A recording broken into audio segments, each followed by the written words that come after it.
We've asked Sir Cliff Richard, Britain's most enduring pop star, to set Christine Chocky's next challenge cake. An immense ethereal angel floating in the Northern Lights to present to Gloria Hunniford at a lavish fundraising ball in London. I thought if the theme could be an angel. I think that's a really beautiful thing. Fresh from meeting Sir Cliff Richard in Portugal, Christine has news of the latest celebrity and challenge for her triumvirate of chocolatiers. Hi, great. Hello. Did you notice I was missing? Yes. I've been to Portugal. Oh, look at you. I know. I went to Portugal, I had a chat with Cliff Richard. Whoa! With their surprise out of the way, Christine gets on with explaining the task in hand. He wants us to create an amazing cake. A cake that's all about an angel. And she has to wear odd socks.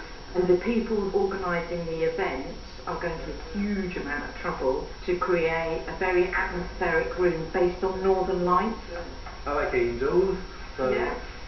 And you might even possibly be able to use Mike's skills as an airbrush person. He's going to take my Before Mike joined Christine's team, he worked as a successful airbrush artist, using spray paint to create artworks for paying customers. I pretty much painted on every surface with an air gun, apart from chocolate. Can I leave it with you? We need to think about making this an incredibly beautiful angel. Yeah, that's fine.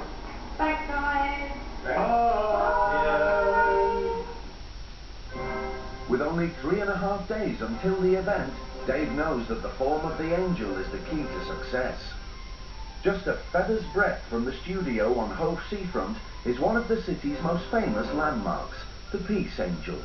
Well, I think this is a great example of an angel, because I think she's got lovely draped clothing, and also she's got a magnificent pair of wings. She's got really huge feathers, and I love the way they sort of curve out, and they've got a lot of shape to them, so that's what I'm going to try and get on my angel. Drawing inspiration from the local classical masterpiece, Dave sets about designing this incredibly delicate and exceptionally difficult angel.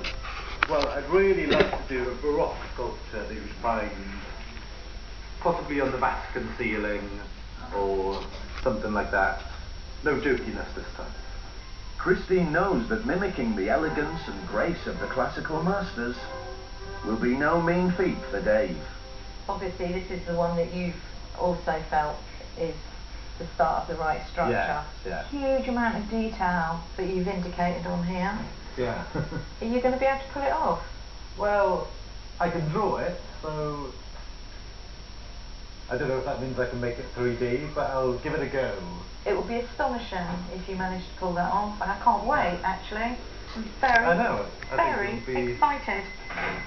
She may be excited by Dave's design, but it's going to take a miracle to pull it off. It's morning in Brighton. With just 3 full days left to complete the next challenge cake, Dave will have his work cut out. Sir Cliff Richard is a man of high expectations. I'm anticipating being bowled over. In the studio, Dave sets about building a monumental 6-tier cake sturdy enough to mount a 40-kilogram angel on. Layers of rich dark chocolate will hopefully provide a base for the bright patterns of the Northern Lights. We're coating the cake in dark because it's the night and we'll see the Northern Lights surrounding it, swirling all around it.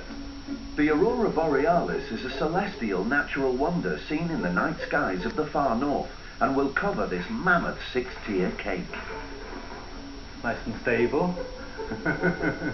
Creating ethereal lights from solid chocolate will be an immense test.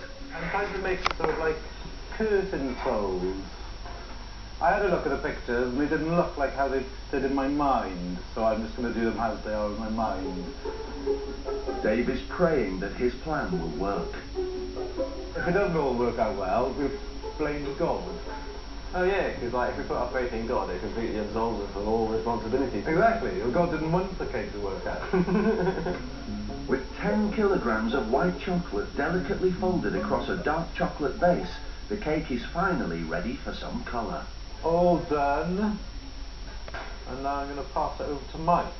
Taking a huge gamble, Dave has given young upstart and airbrush artist Mike a chance to prove himself. He's only been working with the company for a matter of weeks and has barely any experience with chocolate. Ooh, what are they? It's like you're a professional. Well, I was once. I'm really worried that Mike's getting involved on this challenge cake. He's so inexperienced that it fills me full of fear. Using liquid food dye sprayed onto the cake with pressurised air, Mike hopes to blend layers of colour to simulate the northern lights. He's going to do something and we'll go, ooh! That's what I'm hoping for anyway. If he doesn't, we're in trouble. Using an entirely new technique on a challenge cake doesn't just worry Dave. Airbrush. That's for graffiti and walls, not my precious bloody cakes. Despite Christine's misgivings, Mike soldiers on. There's a huge danger of overdoing it with the yellows and the other colours. Dave remains loyal to his student chocolatier. Starting to look really magical, completely different to anything we've done before. That really nice soft blending of the colour. Fantastic job. And with a few touches of glitter, the magic is complete. Perfect. I don't think that me or Dave would have been able to do something as good as that for the Northern Lights. I think we've managed to make the Aurora Borealis out of chocolate and cake. Next, a major wardrobe malfunction jeopardises the Jubilee for Ben and David. Gonna ruin my decor. Yeah, but come on, we've got to... Nothing. Dave struggles to complete his angel and leaves Christine with an impossible task. Because Jim's picking me up in 2 minutes. You, Mr. Ratcliffe! You!